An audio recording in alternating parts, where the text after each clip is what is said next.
Thanks everybody for joining.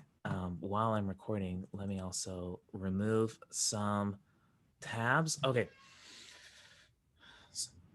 GitLab has a humongous application CSS file, which is the results of lots of little additions over a long time and not a lot of oversight. And now it's just tightly coupled and it's hard to manage. So some months ago, Tim had a really clever idea to improve our performance so that we can asynchronously load this large file, but synchronously inline only the styles we absolutely need, which brings up the problem, how do we get those styles we absolutely need? And so Tim had made a handy dandy Puppeteer script, which hooked into your running GitLab to hit the page, get the HTML, run purge CSS on it and get the result of do some HTML manipulation and get the result of this is only the CSS that's being needed for this, for mainly just our navbar and sidebar. The problem is, for a while, that script only worked on Tim's machine. And startup CSS technically contains some duplication because it's generated from our main CSS. So we've run into even some user-facing issues because the startup CSS has not been updated or easy to maintain.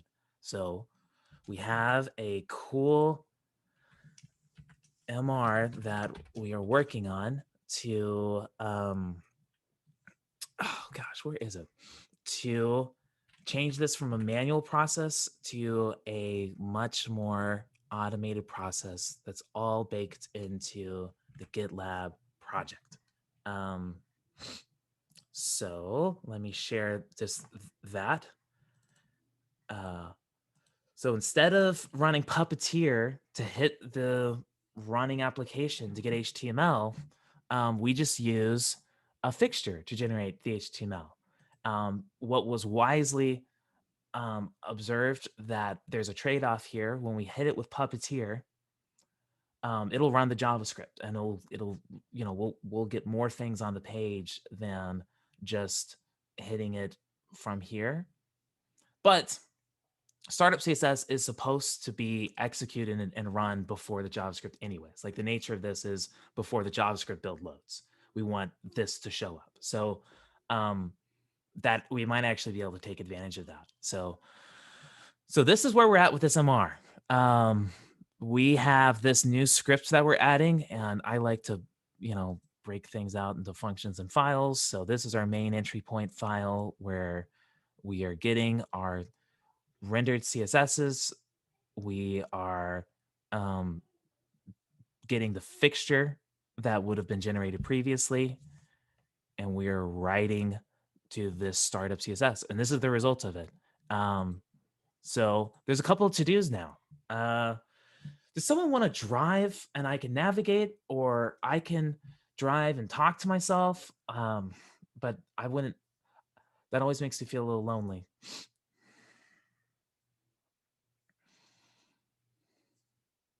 Yeah, I don't mind. I don't mind driving. Let me just jump onto the actual MR. Please do. All right, let me share in our Zoom chat this. And so there's some to-dos here. And one is we're going to ignore Nico's comments. I'm joking.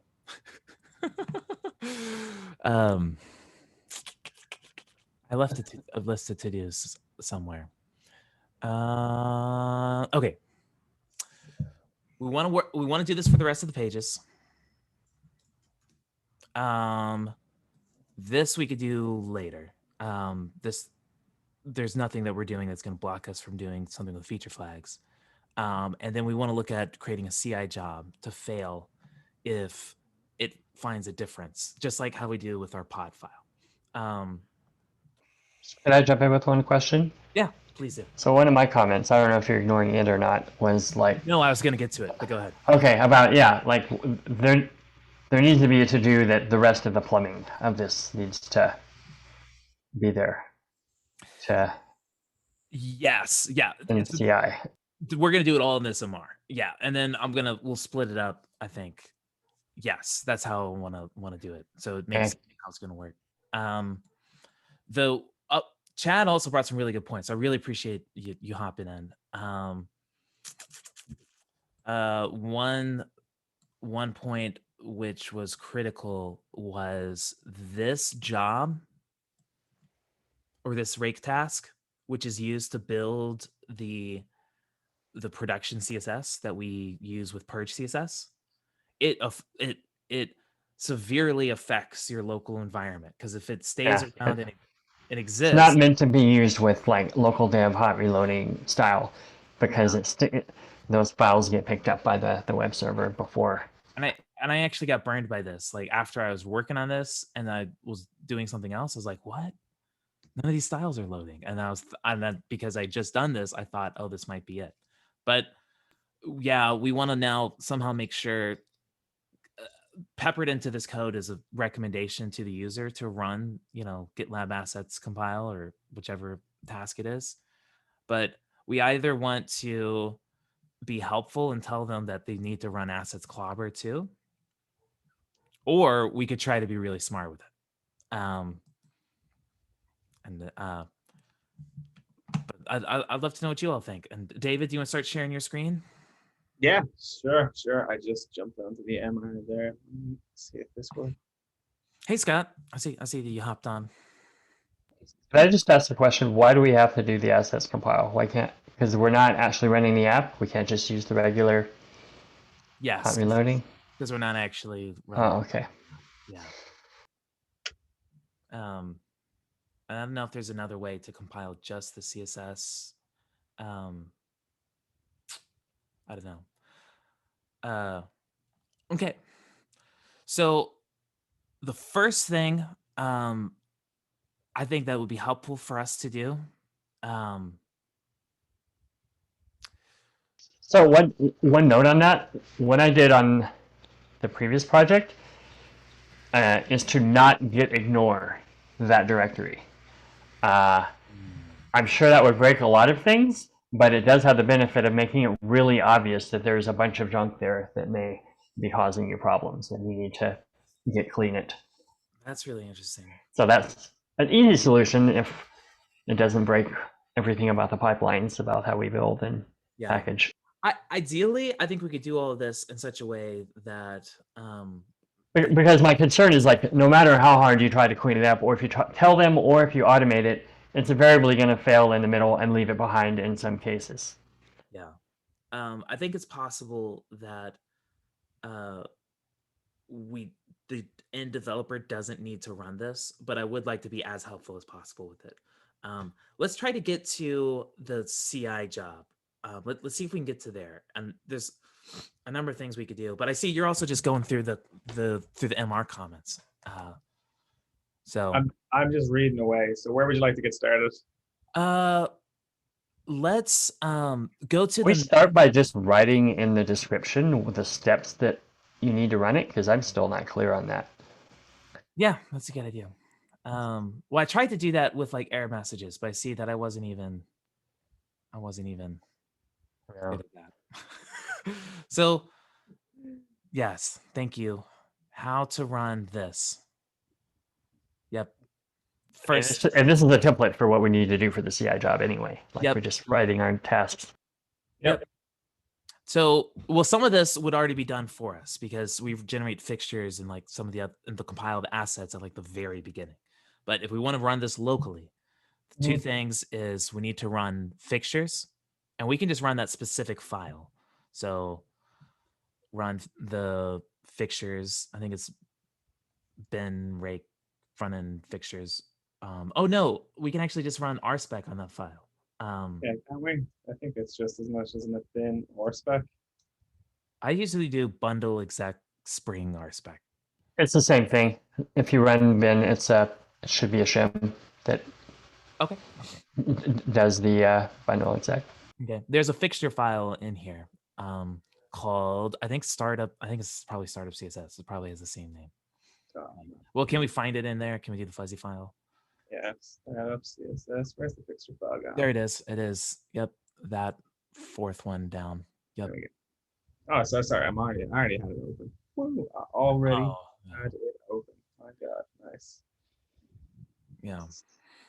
I Your text editor is like being like unusually helpful, David. I know. I couldn't believe it. Although it's taken out my Mac twice this morning, so I'm like I'm really not wondering about surprised.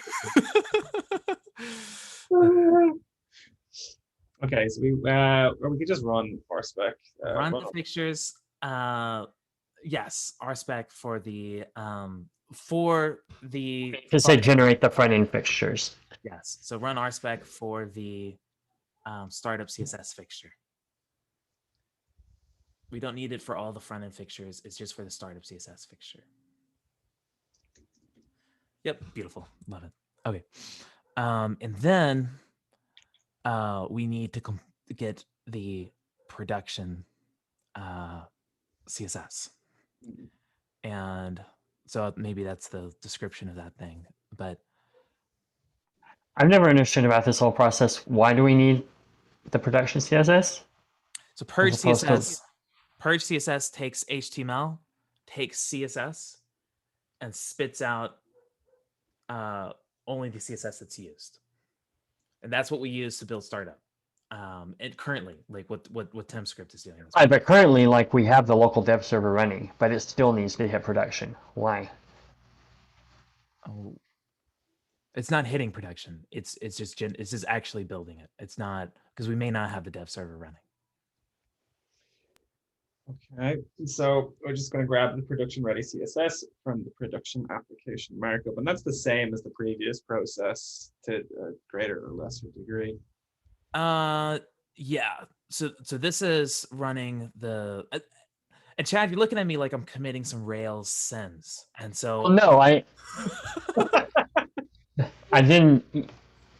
The answer didn't make sense to me. okay, that's fine, and it probably doesn't. I don't know. Like the current process is it like downloads some stuff from GitLab.com, and then it downloads some stuff from the local dev server. And what I've never understood, I just accepted that's the way it was, but what is on GitLab.com that we couldn't have just gotten from the local dev server running? So when I say you bring, okay, I'm not using production here correctly. We want to do the production build of your local repo. We want to do the production CSS build. Ah, okay. That makes more sense. But the existing process does actually hit GitLab.com. That's strange. Still a mystery. Okay, fine. Move on. I think is that for like the CSS download? Like, is that for the get text? I mean, is that for the extract CSS startup script, or is that for the other script? It's for all three of them. Really? I mean, it's for both of them, the startup CSS and the other one. Okay, I don't know. So what we're gonna run here though is we run bin rake GitLab assets compile. Is that right, Chad? Is it GitLab assets compile?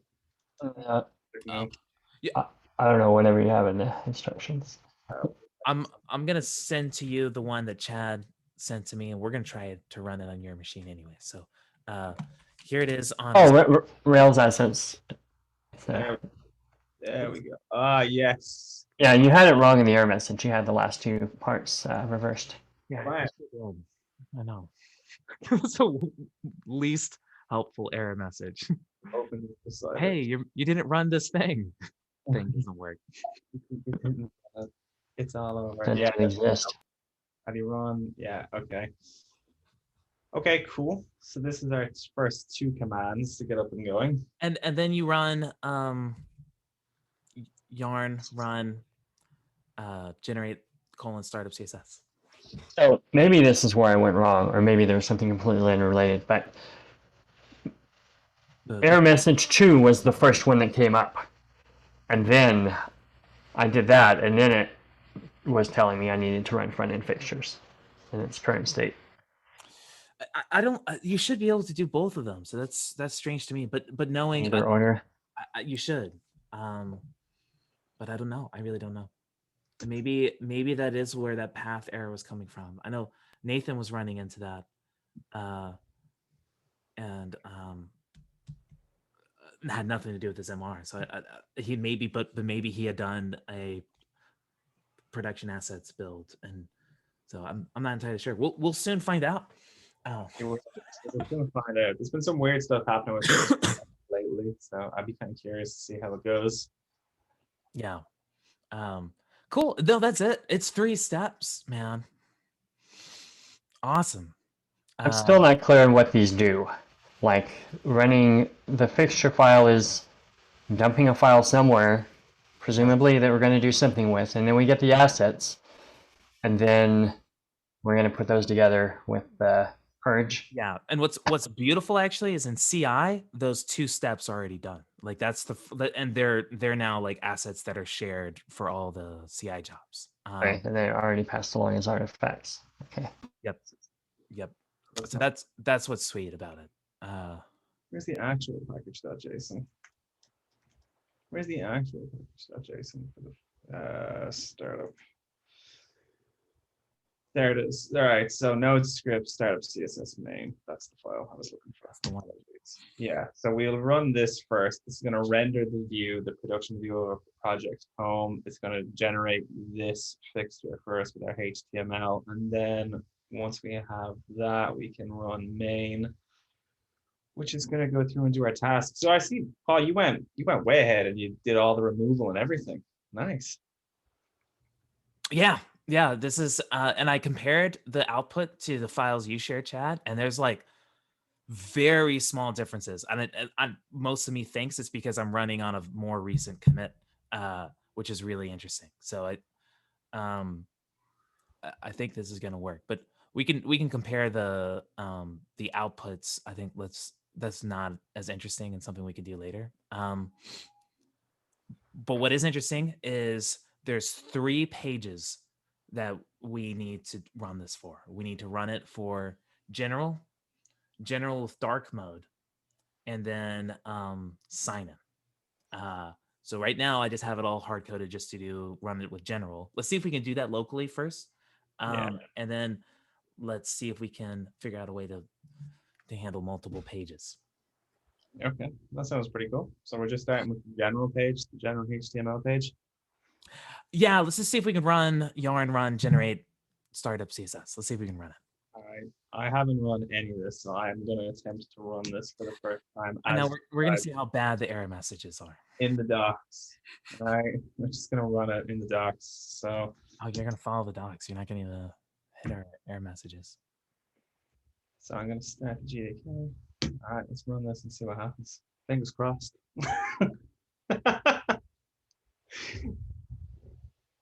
This might take a while to start, though, on my machine is the only problem. Uh-oh. I don't know if it's quicker. Oh, yeah, and you're probably running some beefy processes that help you type. Probably, yeah. They're built into the backgrounds. I don't know. How long does this spring usually take to kick off for everybody else? For me, it seems to be years. Yeah, it's a little bit. It takes A minute or so, I would say. Can you run can we run the GitLab assets compile too while we're here? Yeah, let's do it. But be aware that this is now going to affect your local environment. So good luck. So I see we do get ignore public assets. I would suggest maybe trying to remove that. I don't know what. Nobody should be running this locally, right? And like in my opinion, it's only like if a CI job does this and then like accidentally causes a problem somewhere, which we can work around. But as far as impacts on like devs or community contributors, normally nobody should do this. And if you do, you really want to know about it and not be oblivious to the fact that you have these files there and have to figure it out yourself. Yeah, or even if you are going to do it and then something goes wrong, how do you get back? Like whoever runs this, like they should understand the implications of it, and if they don't, it's best that it's in their face. Why do I have thousands of files uncommitted? I should get rid of those. Yeah, that's a good idea. I kind of wonder if maybe there's a way we can warn that the local dev environment is loading. Like maybe maybe at runtime we can warn the user about their environment, that it might not be what they expect it is. I kind of think it would be interesting to remove the git ignore and to lock the folder, so like just in case like nothing can get committed or pushed into there, because we support locks, right? That's a thing. Yeah, that's a great idea because nothing should ever be in it. Right. But it's interesting how keeping it unignored would be like a warning signal to like you did things. I've had to do this. There were some weird user facing bugs I've had to debug with a production CSS. Like, and there's some things like that, and this is a tricky one because it seems I don't know what we'd want to do. Is this step absolutely necessary? I mean, like, why? I would What- say it's 100% necessary. So here is my we could try to be smart about this, Mhm. and by emphasis on try and de-emphasis on smart.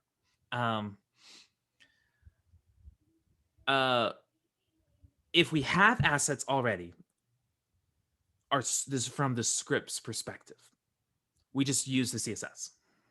Mhm. If we don't, we generate it, but then clean up ourselves afterwards. So we can it's possible we could just encapsulate this in the script. Mhm. But I don't know if we want to try to be smart about it, if that sounds cool, or if it sounds like that's a lot of work. Like I'm relatively fine with warning people that, but I just think it would need to be really explicit and to kind of stress that if this is something you're going to do, you need to be at the very least comfortable with starting from scratch if you really can't salvage your JDK afterwards. Yep. I think warning people is guaranteed to be missed and ignored. This is a point. good point too. I like the not getting ignoring it part. Like unless that breaks CI, get ignoring it and locking is the best solution. Lock the assets directory so that it is very loud if someone has and that's something I think we could do in a follow-up. Maybe we can. It's definitely not blocking to hear. I think for right now we could add a warning message, but I think we could improve upon it later. So did we run the bin rake? Is all of those jobs? This is I'm missing your dependencies. 1 second. No. I'm And missing we your- only need the CSS. Is there a way to do it just for the CSS? Like we don't need it to run all the stuff. No, we shouldn't. But that might just be like, that might be something we have to take into account for people changing onto this branch fresh. Okay. Well, we can also download like the CSS from a pipeline that ran earlier. Yeah. If Yeah, we don't want to wait, but I'm I fine. think waiting. this might go. How long was this taking on average the last time you ran it? It took like a minute. Just long enough for me to lose my focus and start doing something else. So there's no need for this to actually live under public assets, correct? Like it could be anywhere. You would just have to point purge to the right place. So another option is to like just monkey patch or whatever we need to do to like the assets compile and just tell it to stick it under temp in a place, and that's where we point to, and then that solves the whole problem of it living in the canonical place that gets loaded. Yep. Yes, that's a really good idea. I like that. I think that's the best solution. So we do try to be smart about it. If it's not there, our script will run it, but then move it to a temp. No, I'm saying like actually make an environment variable flag or something that actually makes GitLab assets compile override to dump it under temp. Never write it to public assets in the first place. Yeah, that's a good idea. That's another really good idea. I think that's something that we can also iterate on, but I do think it'll be helpful to solve. Yeah. Okay. Okay. How's those sweet rake tasks looking? My gosh. This one is running, and then once that's done, I will kick off. Okay, all we need is application. You could probably control C it. I see that we're doing something in alphabetical order. Just Jesus now by the looks of it. All right. I'm gonna stop. It'll be fine, I'm sure. Yep. I'm so impatient. All right, let's run it. No, it can't find it. I don't think it's gonna be able to find it. What are you talking about? Happy run. Did it not work if you ran it? I don't think so. I don't think it generated the application. Oh man! Damn. Sorry. Later. I tried to speculatively execute that you were already done, but I had to backtrace and. Yeah. Well, maybe application is different from app. Yeah. I don't know. Who knows? Oh, it was doing all the page bundles first. I didn't even see that. I'm sorry. I was giving such bad advice. No, it's fine. I've never run this task before, so I mean, it's a new experience for me. Yeah. So the goal would be that it's we're not going to have, and ideally the end user or the developer is not going to need to run this. We get these from CI. So that's nice. Well, it should still,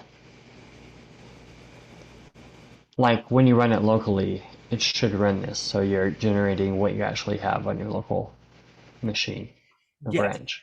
And that would be nice. Yeah. So you think calling this process from within the script is going to be, you think we need to do that? Yeah, I would think so. I would do that on dev, like on C. Yes. Like on CI, you can assume it's going to be passed along as an artifact. On dev, dev you run it. And I'm looking at like our wrapper, the GitLab assets compile is like a wrapper for the standard Rails task, rake assets precompile, but a bunch of other stuff. So seems like the most reasonable thing is to run it and then copy it somewhere else immediately. And then if they happen to kill it in the middle of the long running, then spit out a giant error, say, hey, you need to make sure you clean out your public assets folder. How would you handle and even you can have a finally block there that actually, if they happen to kill that with an interrupt exception, we'll just go ahead and delete everything under there. We can make it safe enough. Yeah, how would you run it if so it's nice if I've already run those assets, it's nice I can just keep running the script and it finishes in like a second because it has all those assets. It'd be nice if I've already compiled the stuff, I don't have to rerun it, Yeah, so I would on dev, compile them, move them aside under temp. That's the place that the rest of our script uses them. And then so maybe it's just gone. a matter of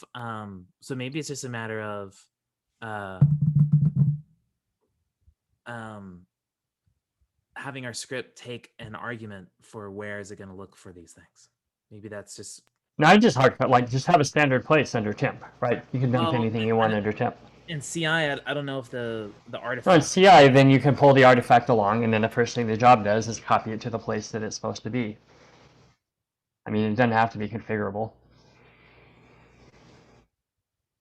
Yeah, it sounds pretty reasonable. You can just pull through the artifact if it doesn't exist, create it and move it to, or just. I mean, on CI, I would fail if the artifact doesn't exist. Like you're assuming you don't want this job to just randomly take forever and do everything itself if you don't have your artifacts being passed correctly.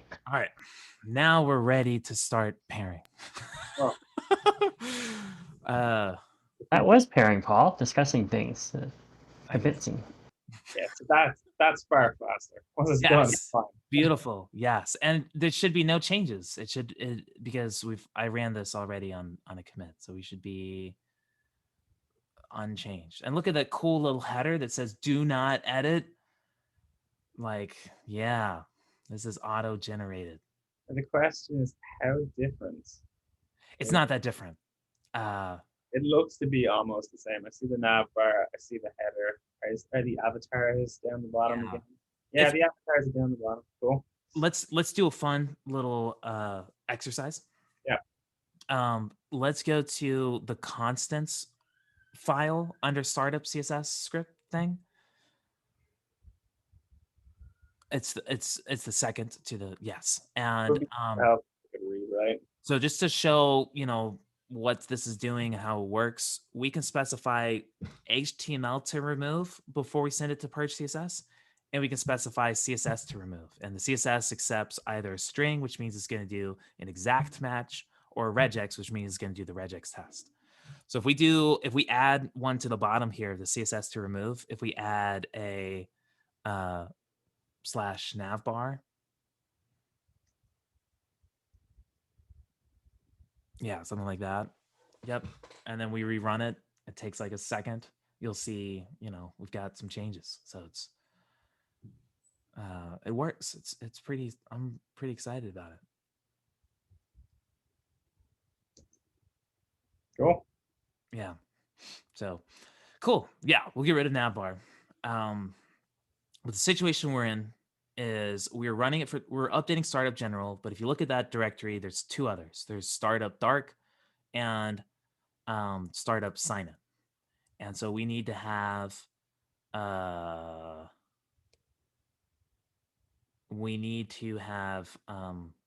different fixtures for these. So we're gonna need to somehow declare the pages we're gonna run, what HTML and CSS we're gonna use for them, and then we need to build the fixtures for it for these missing ones. So maybe let's hop to fixtures. Let's do that part first. Yeah, here we go. So just straight into which fixtures am I going into now? Let's go to it's fixtures startup CSS. It's all it's all called startup CSS. It's all startup CSS. It's everything. Yep. All right. Well, yeah, I'm with you. All Cool. right. So for dark mode, we want we need to set the dark mode theme. Before we hit this. So we need to navigate to profile. Well, no, we're in RSpec land. We can just set our user profile preference data thing. We don't have to navigate to anything. We're not even trying to do like a feature spec thing. So I don't know how to change the user's dark mode. Neither do I. So let's find out. Yeah, let me see if I can find something about that. It should be in the settings in your profile. And do you know what like property on the user it's changing and like what it might be changing it to? Oh no, I don't, but we can figure that out. Yeah. Oh, that's not like it's gonna be the, what is it called? It's the gosh. Oh, why can't I think about anything? Man, user preferences. No, that's not it. What is wrong with you? Okay. There should be. Do we have any example specs at the moment where That's what I'm curious about too. Possibly. I'm gonna try to do it the other way. Scott, you mentioned it's on the preferences. But I'm gonna look at the view. Yeah, I'm actually trying to find it right now. I don't use dark mode, but I've worked with Simon, and I can't remember how we got there. He's dark mode. Yeah. You should just start calling him dark mode. I think I'm gonna call Simon dark mode.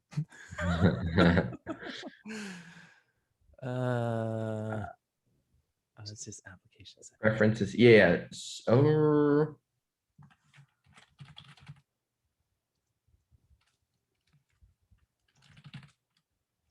Preference specs. I'm having a hard time finding it. I'm gonna look at the GitLab.com I'm looking for a class so I can try to find this thing. Yeah, User theme. That's right. Yes. Application theme. That's what I'm looking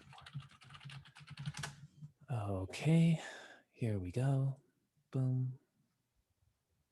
All right, I think we are interested in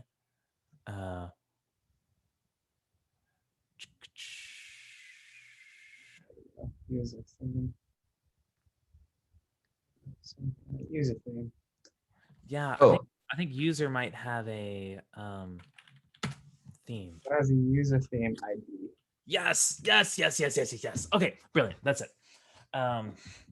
Yes, and we want the dark one. Where do we maybe there's a spec that we're already changing this somewhere? I'm sure. Yeah, it looks like it's 11. yeah, it's dark. Well, there's dark, and there's dark mode alpha. It's probably dark mode. Alpha is the 11 one, I think. Yeah. And to get just Yeah. for future reference, you just go to preferences and then it's in the navigation theme, and that should change everything Got into it. dark mode alpha. Awesome. I think yes, we want to go up to 11.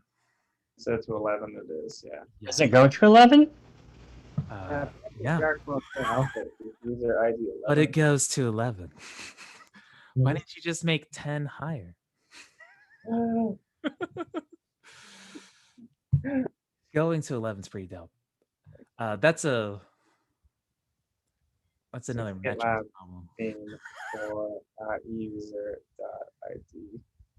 Yeah, I think we can just do user.themeid equal 11, but I don't know how to like save the user. Do we have to like update bang or something, Chad? Do we call update user?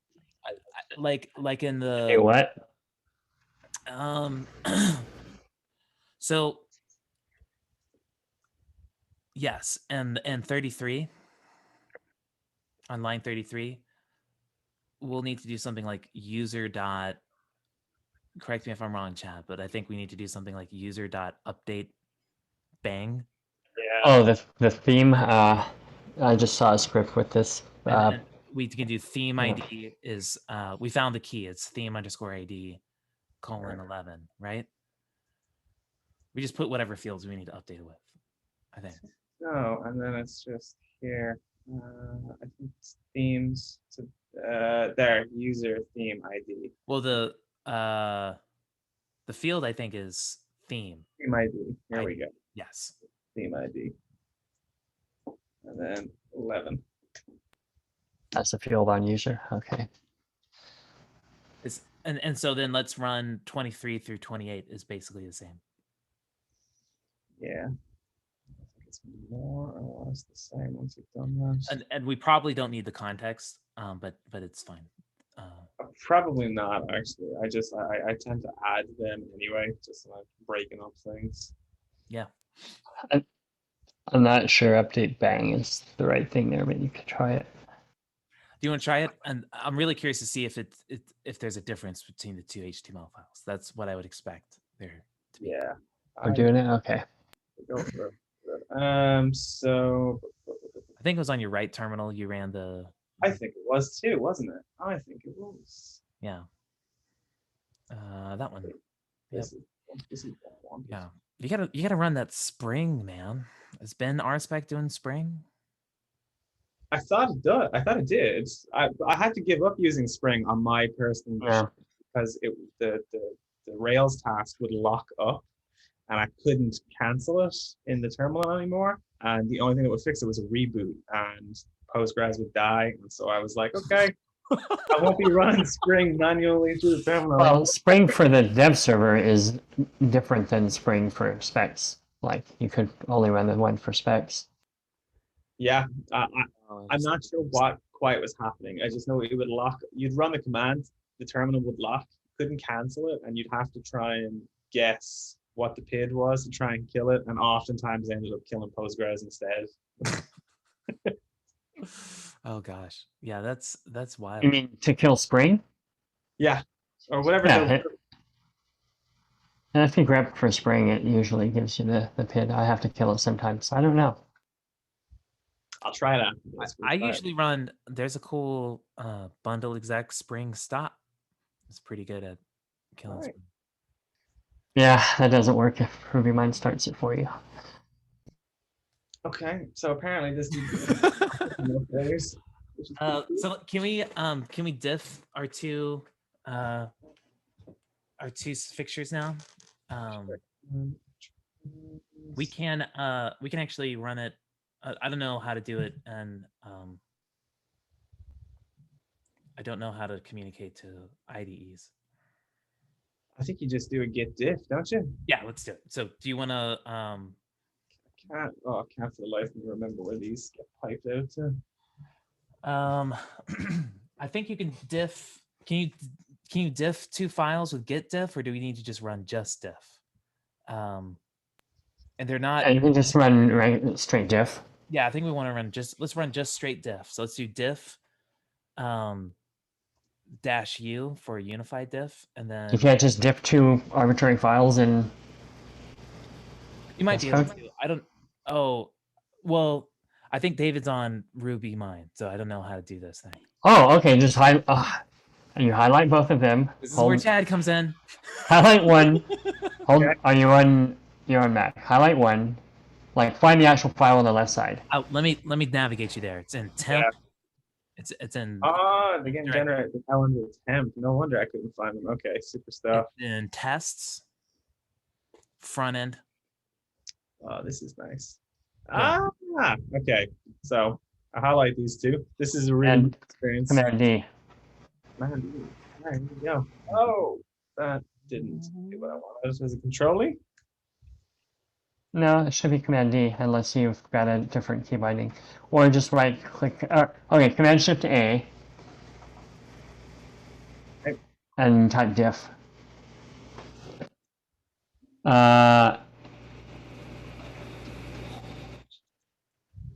Diff. I mean, hold on.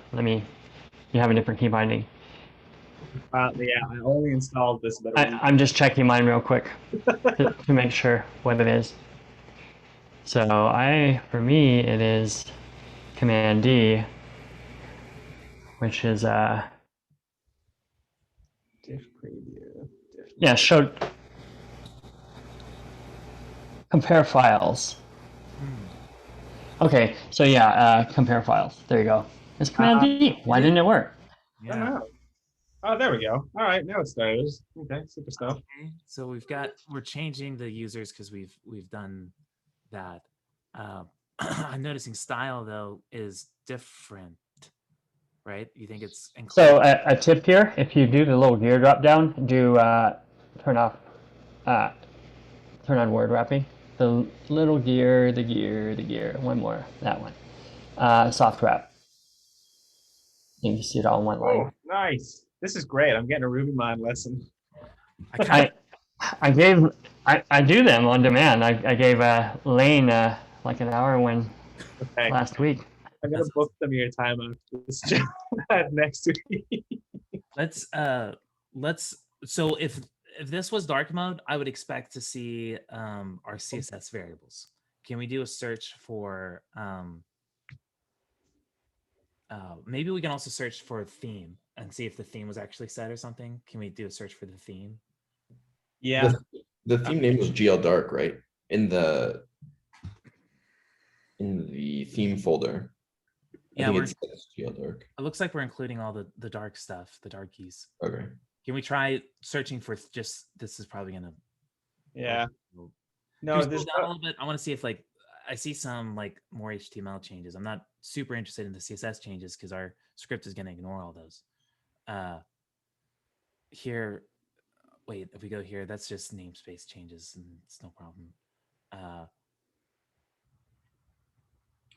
Can we do a quick search for the gone? Can we look for gone dot or gone? That's going to be set somewhere. Oh no, oh no, oh no. Well, I've broken it. It's not searching for some reason. Here we go. No, 0 results. Really? Even what if we do gone without a dot? No, 0 results. Okay. Oh, well. There was But it looks like it did because the variables for the colors are different, and there is GL dark present in here, and there's no GL dark present in the original one. Okay. Let's do it. Sounds great. And it looks to me like you can see here that the colors are distinctly different. Oh, really? Yeah, so it's highlighting the differences in the actual hash codes here for Okay. variables. Cool. That sounds. Yeah, I see. You're right. We're doing some very light colors there too. So sweet. So Update it thing. looks like it did work, which is good. All right. So now, let us leave fixture land, and let us go to our main entry point for the startup CSS thing. Main. So I have hard coded here. We are looking for path general HTML, and we throw it the general CSS into it on line 21, 22. But we're going to run this for 3 different pages. We're going to run it for the general with the general CSS. We're going to run it for dark with the dark CSS. We're going to run it for sign in with the general CSS. So maybe we need to just create that kind of pages constant or something, like the pages we're going to run it for. Just an object, maybe. You have where's the general one? So this is the path general HTML. So just for maybe let's put below this at the very bottom, because these are all just paths. Not the very bottom. Sorry, I'm sorry, David. Oh, it's okay. I can see that in the module export. It's okay. It's all right. That's what I meant. Yeah. It was like, it's okay. That's just what you said. I'm just listening to you. What about like page Yeah. Can we do like just pages maybe? or pages? Yeah. Or maybe even outputs, because it's just defined by our outputs of we're gonna run. Yeah, maybe we can do outputs and make it an array. You wanted to go for an array. Yeah. Okay. So you want an object or just 3 strings, or how do you want to do it? we're gonna do objects. So let's do the general one first, and then maybe we can just shimmy the other one in there. So the general one would look like this. We have one is what is the out file called? And the out file, I don't know, maybe, yeah, out file. We can call it startup dash general. Or maybe we want to call this like ID or something too. I don't know. This is how I'm thinking about it right now. The HTML path is path general HTML. And the CSS, just for right now, let's just call it CSS key is general, I think, in quotes. Yeah. I ideally I'd have that in a constant or something, but it's not like that right now. Why are you laughing at me, dude? Oh fuck! Sorry. Oh, you're gonna put it. Oh, nice. Why not? Yeah. Let's just. Well, what I would actually do, so I try not to do like nested constants because those can technically change. I try to have for JavaScript, I try to do just constant strings. So I would do yeah. Like if we were being really verbose, being something like that. Yep. And then the other one is going to be dark. Is the other constant we'd have. Let's just be super verbose. Super verbose. Why not? Yep. And so we'll need to export all that stuff. Yeah, we will, won't we? So these will all have to go. So we will have CS key general and dark and dark and so puts. That's why I dropped a comment on the issue about I think the best plan we came to about the assets. Sweet. Oh yeah. Yeah. How to do it in Dev and how to do it in CI. Awesome. Nice. That'll be super cool. All right, so that's See you, Scott. Thanks for hopping on. Do you all have maybe just a few more minutes. We can see this to the end. We're almost done. So all I called this, the only difference with this was I called this overview dark. Yep. Essentially. Yep. Startup dark or startup general dark? What I are we think it's doing? dark. It's whatever it's Yeah. currently called, and I think that's it. Yeah, beautiful. All right. All right. So let's go back to the main and let's hook up outputs. Let's do it. Let's do it. Let's do it. Let's do The it. main, we're gonna get outputs now. We're not gonna get path general HTML Mhm. on line 4. So No, let's not hit the main method yet. But on line 4, we don't need to import that one. yeah, we can get rid of this guy. But we will need to import the CSS keys, the CSS key general and the CSS key dark. Yep. Take me through your process, Paul. All right. Now let's go to line 17 where we're hard coding general. Yeah. So 17. Yeah. At the very beginning, the key is actually going to be square bracket CSS key general, square bracket. So we get the actual value of it. Yeah. And then for dark, the same thing. Yep. Yep. Okay. So now we're going to do a loop from line 20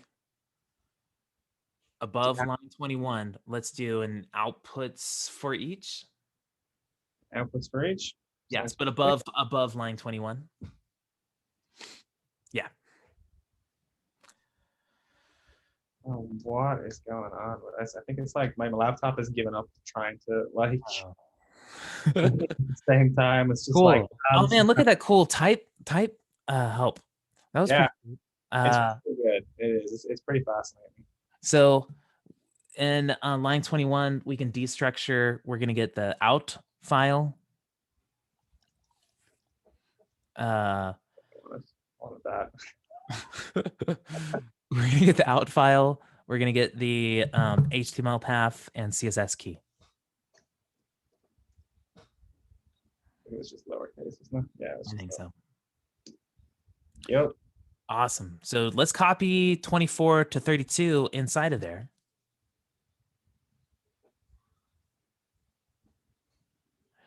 Okay.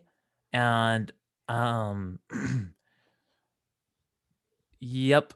Let's put the HTML path there. HTML path, boom. 25, where we're hard coded general, we're going to use CSS paths, square bracket CSS key. We got to put the path. We got to do CSS paths is where we're pulling from though. Oh yeah. And then I'm gonna need an async by the looks of it. Oh gosh, does for each let you do async stuff? That's a great. I've never done it, but that's a great question. Oh, I don't think it does. Oh. But that's okay, because guess what? I don't think so. But yeah, we could do 4 of. We can also just run them all at the same time. Yeah. We could also we could just be absolute madmen. That shouldn't have caused any issues, right? I don't think so. I mean, it'll depend heavily, but we'll find out. If it needs to be restructured to be asynchronous, it totally can be. It's not a big deal. Yeah, the other thing we could do is like a reduce to, but let's try to just run it all at the same time. You want to try that out? Yeah. Do you want me to update any of these? Yeah, let's keep going. We have the. Do we have that? Did you get rid of the 08 or the 8? I got rid of the 08. Okay, let's bring that back because we do need that. We on line 29, startup general is now out file. Yeah, it sure is. So this is our out file now. Yeah, is it called out file or just out? I don't remember. It might be. We named it the out file. Okay. Finished writing to, yes, looks great. So what we'll do is we'll do outputs.map. Now we're talking. Now we're talking about language. Now we're going to do async, right where you're at, async. Yeah. I was kind of hoping it would tell me. It would have been really cool if it told me. I Oh, would have really liked RubyMine then. I hear you. And so then on line 21, let's just put all of that in a nice little box called, let's put that in a variable called promises. I don't know. Let's put in a variable called tasks. Can we, on line 21, can we do const tasks equals this? Yeah, we absolutely totally can. If I could spell, we totally could. Const tasks is equal to this. Yep, that's great. And so then right below that, we're going to do await promise dot all tasks inside of there. Inside of Below 31, yes. Promise dot all. yeah. And task is just an array of promises now. Promise dot. Oh, there we go. Yep, throw tasks in there. Yep. Bam. Yep. Boom. Let's run it. It's gonna work. I keep waiting for it to autofill these things for me, but it's like, no, not quite there. Ooh. Wow. Now it took 3/4 of a second longer. That's good. That's a good start. Yeah, but so wrote to startup general and startup dark.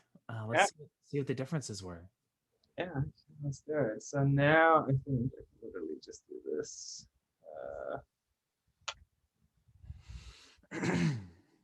Startup general. Oh, there it is. Startup general and startup dark. I'd expect startup general to not have really changed. Oh, nice. Yeah. Oh, bam. Cool. So it looks like it's working. Yeah, it's after absorbing in the specific dark colors. Only the colors we need, right? Yeah. So if we look at is there if we just look at any color? Yeah, just even the body. Body be fine. 303030. Nice. Super stuff. Exciting. That's pretty cool. Awesome. So now we just have to do the sign in, but all that infrastructure is there, and that's sweet. And then it's the CI job, and we're getting close. I'm game for a few more minutes if you want to try it out, or if we all got to go. So I am totally fine. I have a parent session on some Ruby stuff at 1, but I'm free till then. So okay. Let's do. I think I might drop off. Hey, David, if you said you're trying to switch to RubyMine, yes. So there's a JetBrains-IDE Slack channel. You in there? I am. I joined. That's how I got my hands on this thing. I saw it from Lucas, but I could definitely use some like guidance on the best way to use this. I'm gonna try to round up. Yeah, reach out to me and I can help you. I also have like a list of things that I do every time I set up an IDE from scratch. I can send you, ping me or DM me. I will. I'll totally ping you. That'd be awesome. Thank you, Chad. All right, I'm gonna drop off. I'll see you later, Paul. See ya. I'm gonna try to rile up the Vim channel to the Vim channel wage war against. They're terrible. In fairness, I when we were doing the peer review and me and Mark programs in Vim, it's pretty good. I was like, man, it's like you make it look so easy. I might almost consider it, but the last time I did it, I got stuck trying to exit. Yep. Yeah. No, I have a slightly funny story. Yeah. So when I was a young whippersnapper, I guess I'm still kind of there, but I was like, hey, you need a website? I can do web development. Let me do your website. And it was this really old website, all of the tags were all capitalized because like back in that day, and they wanted to just add this one change. And I was like, oh gosh, this is so messy. I'm just gonna I'm just gonna give them a brand new website. Right.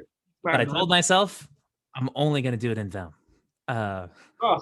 Okay. Yeah. Fair. Took way too long. Wasn't anything that they wanted. They were like, "We're done here, Paul." I Yeah. don't know why I trusted you, but I know how to Vim now.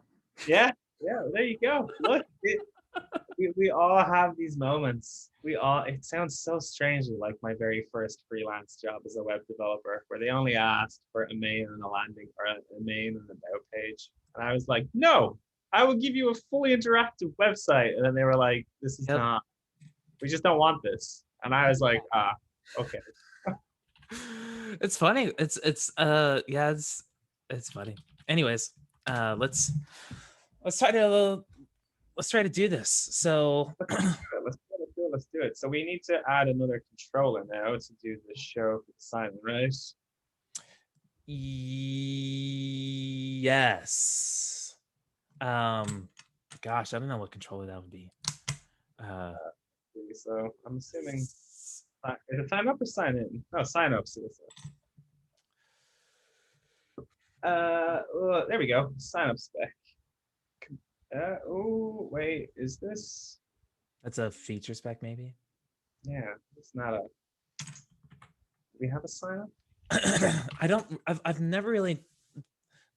I've learned it multiple times, but there's a way you can look up like a route and know what controller it goes to, and I've always forgotten how to do that. Oh yeah, you know what? Vitaly was teaching me as well, but my current side project at the moment is a Rails application from the ground up to actually learn this stuff properly. Because I'm like, I just need this knowledge now. How am I writing so much Ruby code? Oh, amigo, I don't envy you, but have fun. It's a wild time. It's a wild time. Okay, hold on. Let's just go to the roots file. I'm gonna be that person. There we go. Roots. Is there a sign up root here? Aha! Users.signup. You rock. There we go. Module registrations. Module registrations. And then the resource is welcome.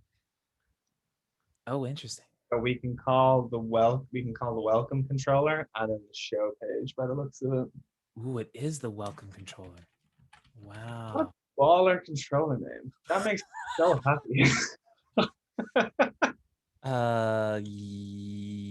Yes. That's it. Yep. Let's try it out. The welcome controller. I'm trying to think. Can I add it just a second? Do I need to do anything prescriptive to this? I don't. I think I could just add a describe block. Yeah, this is a new describe block. And maybe we should put the before do sign in inside of our project's describe one. Yeah, I think that's a great idea. I think that's a good idea. I think this is a good idea.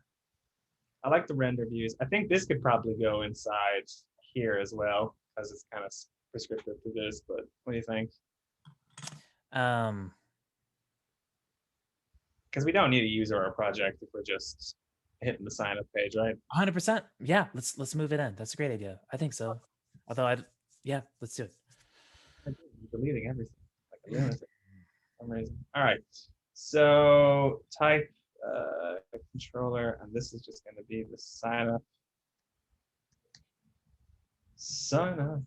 I don't think we have any parameters as far as I'm aware.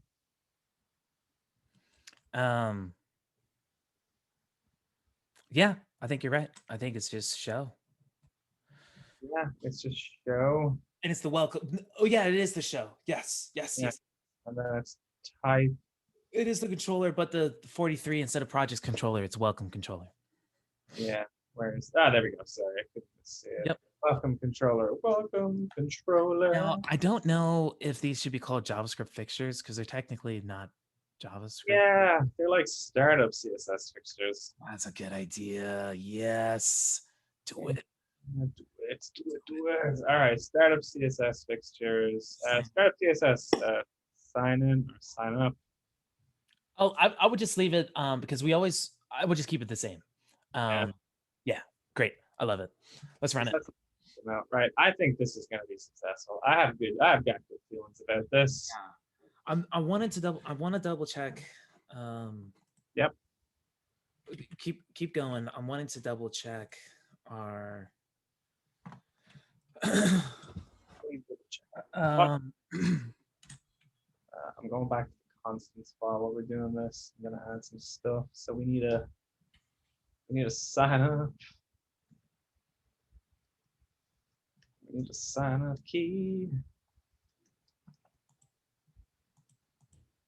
And we need. Oh no, what have I done? I super broken. I didn't. Okay. Need a sign up HTML. That is not a project overview. That's literally just sign up. yeah. Well, we could probably put those in.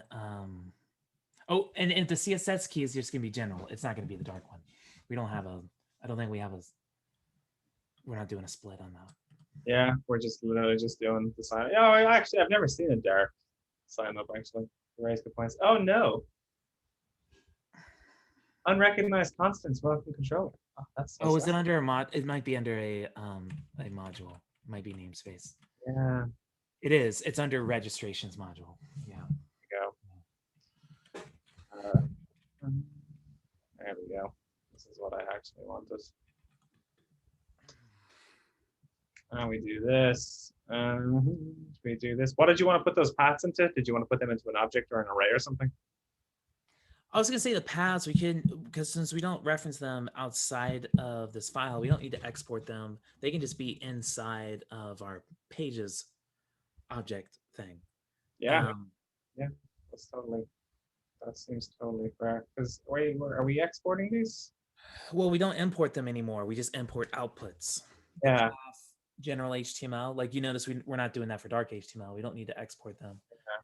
But it's fine how it is. Let's just keep it how it is right now. I may move it later. But outputs, we're gonna need to add a new one. And then we can literally, well, actually, I'll take this one. This is kind of closer. Oh, okay. Well, that looks like it's much as good. And so this is startup. Sign in, actually. I think it's actually. Sign in. Let me double check over here. Sign in better. It is sign in. Yes. I'm gonna rename everything to sign in. I'm so sorry about my terrible naming conventions. Sign in. Oh, no, you're fine. Sign in. Uh-oh. And then the general key. And this work. Okay, so expect response to be successful. It failed. Why did it fail? Tell me.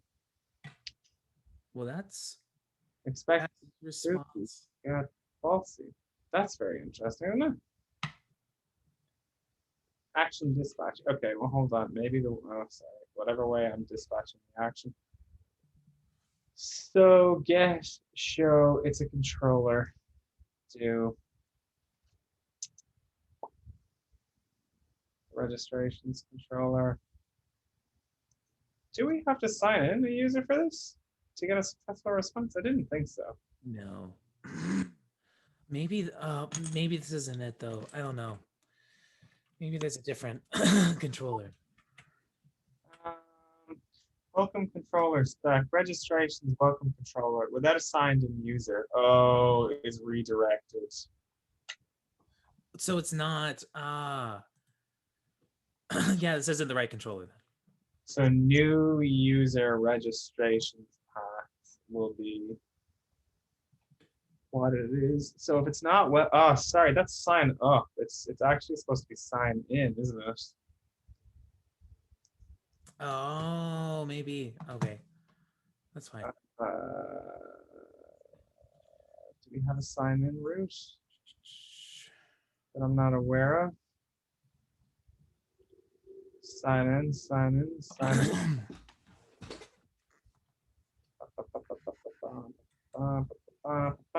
Does it have something to do with device? You know what I mean? Device. You know the sorry. Totally cool. Totally fine. Autocomplete. Sure. I just for some reason I just would have user sign up. So where's user sign? Or is it off or something crazy?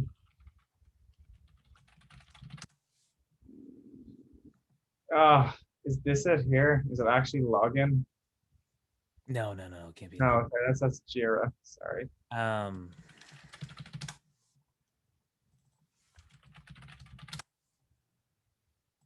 Okay, hold on. Registration controller. Okay, let's see what our We could do controllers. it by looking at the view. Like, where's the view rendered?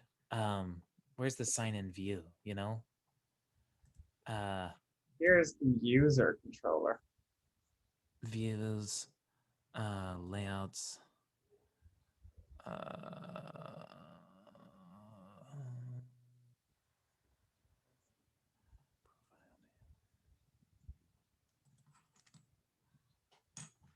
Yes.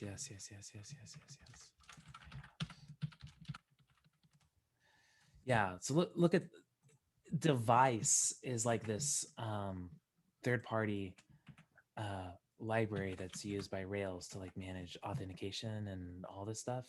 Yeah. So even our views, it's like a specific device controller. Device. With an Oh yeah, sorry. This. Yeah, I've seen this before. That's why I was actually looking just last weekend there. I started learning user roles through Rails and it's using device. But what I was looking for then was an auth controller because auth was what was dictating registration and sign up at the same time. So I just assumed it would be the same here. maybe that's a, maybe that's what it is. Maybe we have a, but maybe it's not. I don't know. I'm trying to see. I'm trying to see where would we see.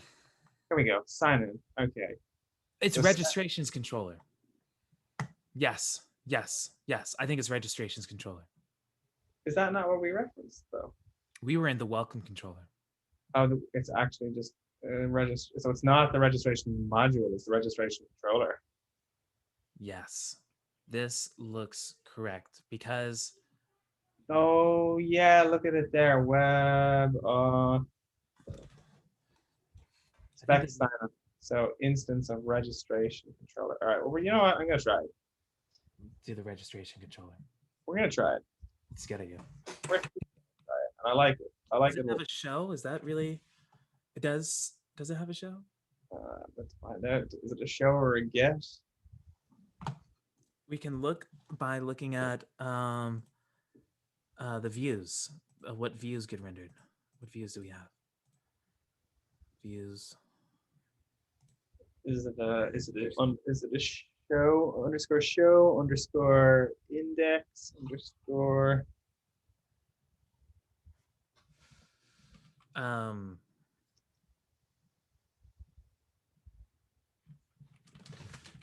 gosh, I don't know, man. See if I can find this. Boom, boom, boom. Registrations control. Sign up spec. Yeah, let's just try it. I don't know. It comes from this device registrations controller, and I don't know what that. You have an IDE. You'd be able to do it. You're assuming I know how to use the IDE. Can we try this out? Can you open up in your IDE? Yeah, go for it. Can you open up yeah, go to the registrations controller here.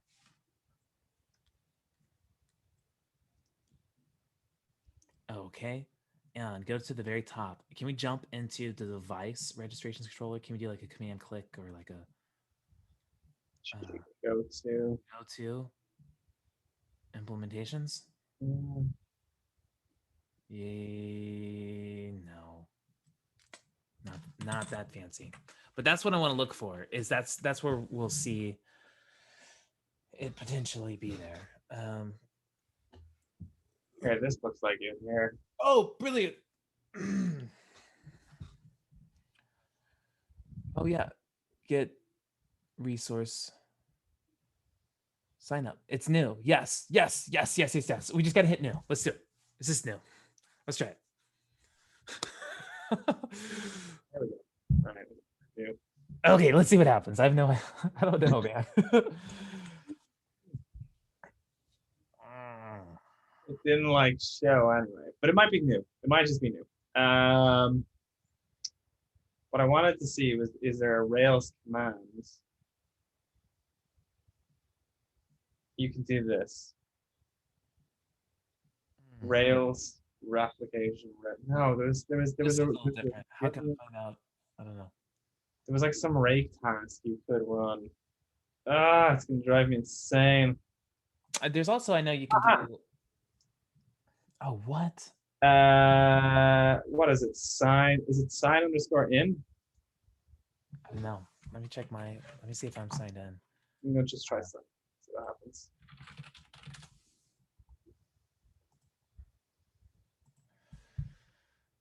If I can sign in, it might print absolutely nothing.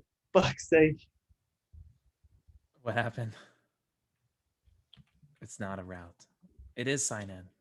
No, I definitely think no routes were found matching this controller. Okay, but so I actually want to pass the controller. That's what I want to do. So I actually want Oh, you passed C is for the controller. You're gonna pass it. yeah.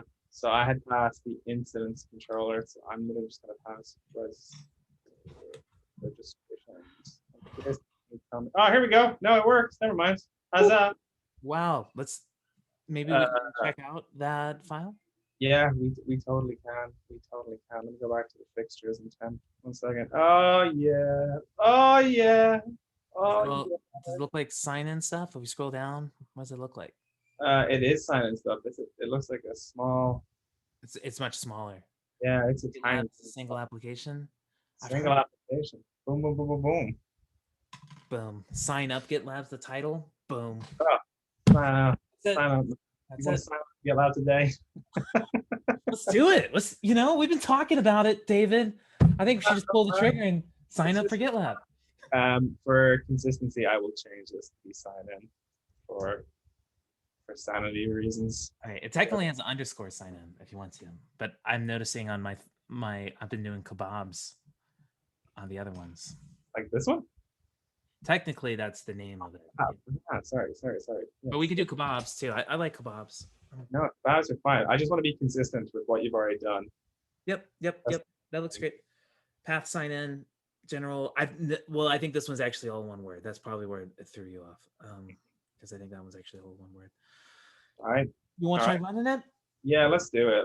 I'm okay. So I'm gonna run this one more time to just generate the right naming convention, and then I'm gonna run it, and we should. Oh, look at it there. Look, It's right there. there's a bunch of them there. Right there. It's one of these. Yeah, look, there it is. Wow. Oh no, sorry, hold on. That's invites. No, there just should be /sign something. There it is. Users. Yep. There it is. Look at it. Look at there. Look at it. Tom. Yeah, you're right. All right. Brilliant. That's great. We just have to figure it out the hard way or the common way. I don't know. The way where you click through files until stuff starts to make sense. Yep. That's when I kind of think, an IDE is nice. But I just need to start taking time to learn how to use it. I'm gonna pick Chad's brain, because I downloaded it and work never stopped. So, but you really need to sit down and like invest time into learning how it works. yeah. The silly story I shared earlier, I don't think I would have been able to learn Vim any other way if I didn't have a pressing deadline and I have to learn how to use this to do something. Which is, at the expense of other people. What? Cool. So it's there. Can we Yeah. check out the changes? Yeah, Now we actually noticed seems to be a lot of weird changes. I also think that for a small file, an increase in a second for a smaller file. I mean, when we added you're running out of battery, and there's other things going on in your system that might have caused a Oh, yeah. little hiccup. Are you charging, or is it out of battery now? I No, no, noticed. I'm charging. Oh, look there's the extra stuff. So it injected a bunch of extra stuff. So we haven't updated these in a really long time, and that's the question. Is I don't know if this is expected additions or not. Mhm. And Well, I know for sure that that's an expected addition because I actually saw I saw that content recently enough on a merge for the page. So oh really? that's actually a pretty good confirmation. which Cool. is- Yeah. And Sounds awesome.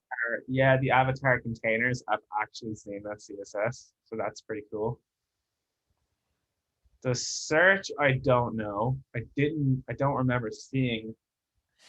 Yeah, I don't know why it would be there. So what we should be able to see is if we go back to the HTML, we would be referencing search somewhere.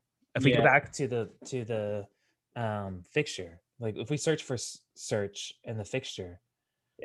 I want this. This is what I want. Oh, Oops. why would you do this to me? Why would you not just search? Please. There it is. Well, no, that's just our CSS. That's for some reason we're also loading like the old startup CSS or something in here, but that gets removed. So we don't have to worry about that. Let's keep going. Keep There's only going. 14 of them. So now the first one, it doesn't appear anywhere inside the markup. It literally only appears in CSS. Really? Yeah. It's not anywhere in the markup. That's weird. That is okay, so there's a little bit of jankiness going on, but I mean, it's a step forward. Yes. Can we go to our constants? Yes, we absolutely can. Did I make a mess of that? No, you're good. Can we scroll up?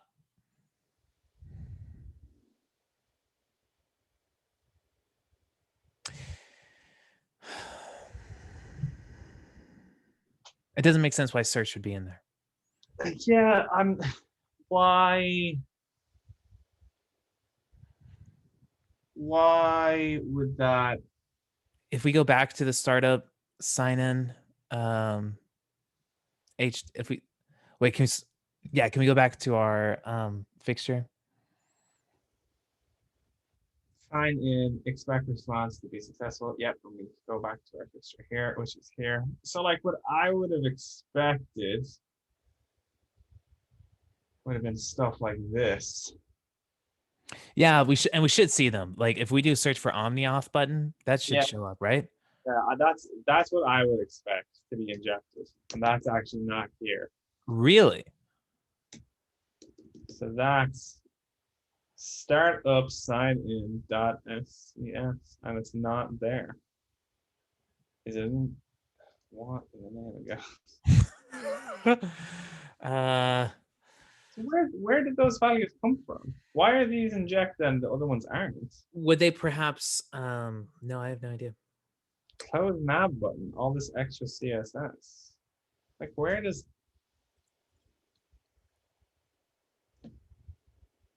It's the same class, but it has different CSS. That's weird. That is so strange. Are they not? So this comes from dark. So there's the dark. And there's the general. So this is general. Sorry, this is being inherited from general. General's figuring out the same thing. I don't know. Look at that. It looks like this file. Hold on, let's see. 2,125. How much do you want to bet that general It's the same. is 2,125 or something stupid like this? Oh, no, it's not. It's a little less. Oh, that's even more confusing. It is confusing. Oh, no, it's not confusing. I tell you what, it's probably done. It's probably taken general SCSS and it's probably added the extra 500 lines of actual CSS, but it's missed some stuff. It's weird. It should not have done that. Like, I don't know. Oh, CSS path key. Is that what's wrong? Do we need a new key for this? Because the key for this is using general as well. All right. Can we do something? Yeah, we absolutely can. All right, and then we gotta call it. That's All right. Can we comment this line out This output line. on line 52? Can we comment this out and copy it and paste it below it, and just do the sign up? Yeah, let's do that. And do you want me to give it a unique CSS key? No, that should be fine, because that's just what CSS file we're pulling it from, and it should all be application CSS. Like, so let's check it out. Okay, let's go for it. Let's do it.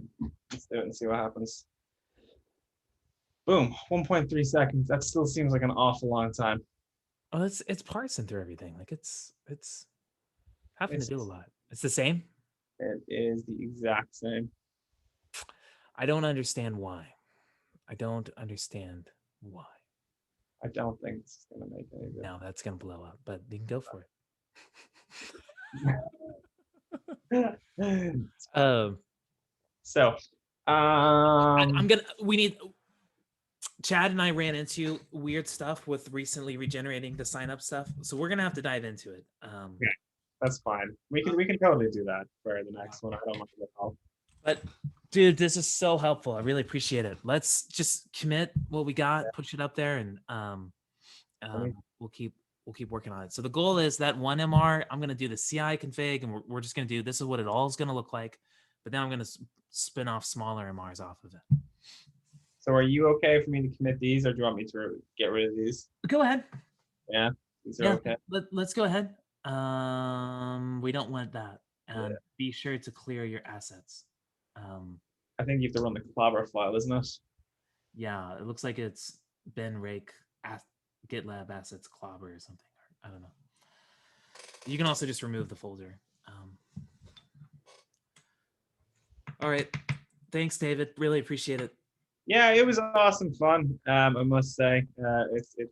It's good fun. What would you like me to say? No, you're good. Don't worry about it.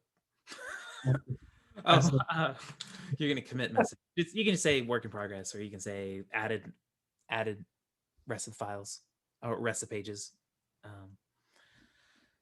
Give it a body, so it all has body.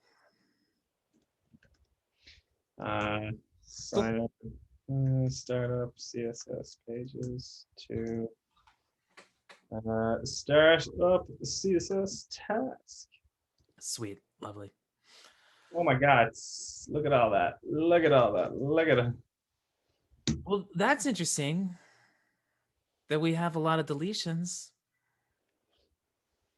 Yeah, we have more deletions than insertions, which is kind of interesting across. I'm assuming it's across these three files. Part of it is because we haven't generated these in a long time, and since then we've removed font awesome.